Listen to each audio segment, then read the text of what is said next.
Artis Nikita Mirzani dan asistennya Mail Syahputra resmi ditahan terkait kasus pemerasan terhadap dokter kecantikan Reza Gladys pada Selasa 4 Maret 2025.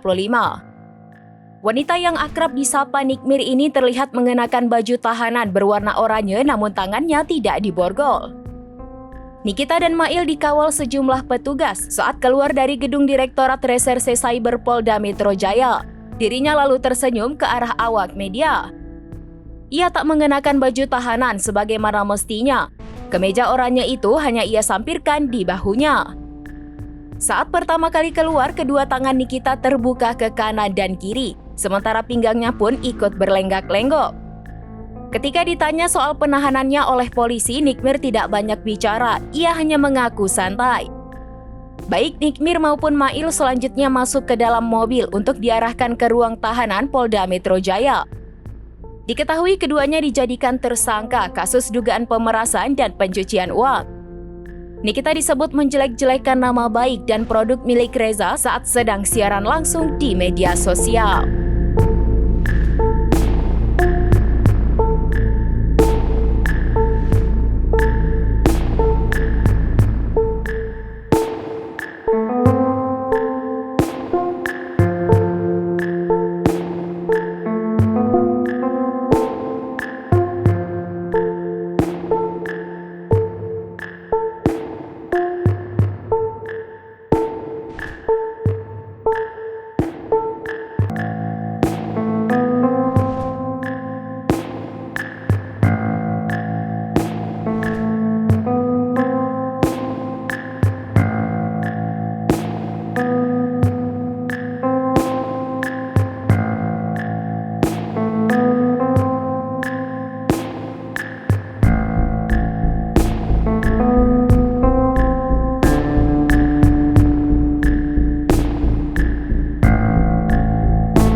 Download Tribun X sekarang, menghadirkan lokal menjadi Indonesia.